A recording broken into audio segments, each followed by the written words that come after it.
दोस्तों, अगर आप उम्रा पर सऊदी अरबिया में जा रहे हैं तो आपको बिल्कुल घबराने की ज़रूरत नहीं है। बाज़ लोग बड़ा अरसा परेशान रहते हैं कि यार एयरपोर्ट पे मेरे साथ क्या होगा, ऑफलोड हो जाऊंगा, सवालात वगैरह क्या करेंगे। तो उम्रा ज़ायरीन के लिए एयरपोर्ट पर होने वाले जो आम सवालात हैं और इनके जवाब हैं, पाकिस्तान और सऊदी एयरपोर्ट पर मुमकिन कह लें कि इमिग्रेशन का जो इंटरव्यू होता है वो मैं आपको बताने लगा हूँ। पहली बार ज़्यादातर लोग जो उम्रा पे जाते हैं वो घबराते हैं, परेशान होते हैं, लेकिन अमूमन चंद बेसिक क्वेश्चन होते हैं जो इमिग्रेशन ऑफिसर आपसे पूछता है। ज़्यादा कोई परेशानी वाली बात नहीं होती। आमतौर पे जब इमिग्रेशन ऑफिसर के सामने पासपोर्ट कंट्रोल ऑफिसर जो जिसको FIA वाला भी कह लें, वहाँ पे आप जाते हैं जहाँ पे एंट्री एग्जिट की आपकी स्टैंप लगनी होती है, पासपोर्ट का स्टेटस चेक किया जाता है, ट्रैवल हिस्ट्री भी समटाइम चेक शो मनी कुछ भी हो सकता है। तो वहाँ से आपसे पूछा जाता है हाँ जी कहाँ पे जा रहे हैं, चाहे आपके पास उम्रा वीज़ा है ना, आपसे पूछ लेते हैं कहाँ जा रहे हो, आप बताएंगे उम्रा की अदायगी के लिए सऊदी अरब जा रहा हूँ। वो फिर पूछते हैं कि किस शहर में जाना है, जी जद्दा में जा रहा हूँ। उसके बाद पूछा जाता है कि किस वीज़े पर, जी उम्रा वीज़ा पर जा रहा हूँ। ये भी सम टाइम ये भी सवाल पूछा जाता है कि आपके पास रिटर्न टिकट है, जी है। वो रिटर्न टिकट आपसे चेक करते हैं और फिर सम टाइम वेरीफाई भी करते हैं कि ये कन्फर्म टिकट है।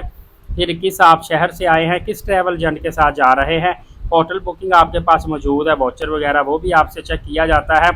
फिर कितने दिनों के लिए जा रहे हैं, सम टाइम शो मनी। देखिए ये पॉलिसी के अंदर कुछ चीज़ें शामिल होती है, आपसे पूछ सकते हैं, कुछ नहीं भी होती लेकिन वो फिर भी आपसे पूछ सकते हैं। और इसके अलावा ये भी पूछते हैं कि पहले आप कितनी मरतबा उम्रे के पे गए हैं, पहले गए हुए हैं या नहीं, और आप कारोबार या नौकरी क्या करते हैं, इस हवाले से भी आपसे पूछा जा सकता है। कोशिश कीजिए कंफ्यूज ना हो, फेक जवाब ना दें। अगर गलत जवाब देंगे क्रॉस क्वेश्चन हो जाता है, कोई आप बड़ा अपने आप को शो करने की कोशिश करते हैं, आप फ़र्ज करें नौकरी करते, बिज़नेस का शो करवाने की कोशिश करते, वो आपके बिज़नेस के हवाले से कुछ पूछ सकते हैं, वहाँ पे फिर आपके लिए मुश्किल पेश आती है। सऊदी अरब जब आप जाते हैं मदीना एयरपोर्ट पे या जद्दा एयरपोर्ट पे, चाहे किंग अब्दुल अजीज़ टर्मिनल पे जाएं या कहीं भी आप वहाँ, क्योंकि दूसरी जो एयरलाइनें हैं उनका टर्मिनल और होता है, सऊदी एयरलाइन का और होता है, वहाँ से भी आपसे पूछा जा सकता है what is the purpose of your visit. तो आप बता सकते हैं फॉर उम्रा कि मैं उम्रा के लिए यहाँ पे आया हूँ। फिर वो कह सकते हैं कि how many days will you stay, कि आपने कितने दिनों के लिए स्टे करना है, 14 दिन, 21 दिन, 28 दिन, वो भी आप बता सकते हैं। वेयर विल यू स्टे भी पूछ सकते हैं कि कहाँ पे क़याम करोगे, तो आप कह सकते हैं I will stay in Mecca, hotel का नाम भी आगे बता सकते हैं। मदीना में जाएंगे तो वहाँ पे बता सकते हैं। वो ये भी पूछ सकते हैं do you have hotel booking, तो आप उनको भी शो करवा सकते हैं, रिटर्न टिकट का भी शो करवा सकते हैं। फिर वो आपसे पूछ सकते हैं कि आपकी फैमिली साथ है या अकेले हैं। ये कॉमन से क्वेश्चन होते हैं। इसके बाद आपको इमिग्रेशन के दौरान अगर ज़रूरत पड़े आप कॉपीज़ वगैरह भी करवाएं, तस्वीरें मोबाइल में भी रखें। किन चीज़ों की, असल पासपोर्ट की, उम्रा वीज़ा की, रिटर्न टिकट की, होटल बुकिंग की, ट्रैवल इंश्योरेंस अगर वीज़े में शामिल होती है उसकी भी। मोबाइल में तमाम तर PDF वगैरह आपके पास रखी होनी चाहिए और हर सवाल का जवाब शार्ट देना है, मुख्तसर सा आपने देना है।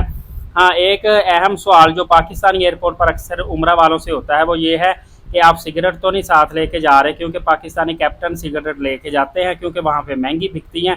कैप्टन सिगरेट के डंडे लेके जाते हैं, 2 आप ले जाएं, अलाउ है, और सीधा बताएं जी मैं 2 डंडे लेके जाता हूँ, मैं खुद पीता हूँ। नहीं, इवन कि मैंने फीमेल्स को भी देखा वो भी लेके जा सकती हैं। वो ये कह सकती हैं कि मेरे हस्बैंड पीते हैं या मेरे कोई जानने वाले रिलेटिव वहाँ पे मौजूद है, उनके लिए लेके जा रही हूँ, वो पीते, कोई मसला नहीं। जो पॉलिसी में चीज़ है उस वो आपको लेके जाना अलाउ होता है। तो 2 डंडे आप उम्रा वीज़ा पे सऊदी अरब में जा सकते हैं लेके, पॉलिसी में शामिल होते हैं, इसमें कोई हर्ज नहीं है। हालांकि ऑफिसर्स को भी पता होता है कि इन्होंने वहाँ पे जाके बेचने हैं, या ट्रैवल एजेंट के ये डंडे हैं ये लेके जा रहे हैं उनके पहुँचाने के लिए।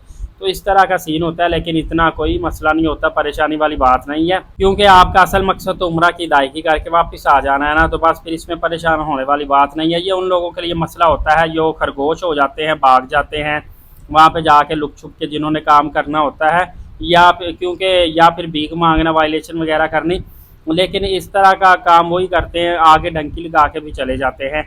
आम उम्रा ज़ायरीन को किसी किस्म की परेशानी लेने की ज़रूरत नहीं। मैं इंशाल्लाह इनकी हौसला अफजाई और रहनुमाई करता रहूँगा। फर्दर अपडेट जानने के लिए एलीट साकिब यूट्यूब चैनल को सब्सक्राइब रखें, नमाज कायम करें, नबी पाक सल्लल्लाहु अलैहि वसल्लम पे रोज़ाना कसरत से दुरूद पाक भेजा करें और कुरान पाक की तिलावत करते रहा के इजाज़त दे। अल्लाह।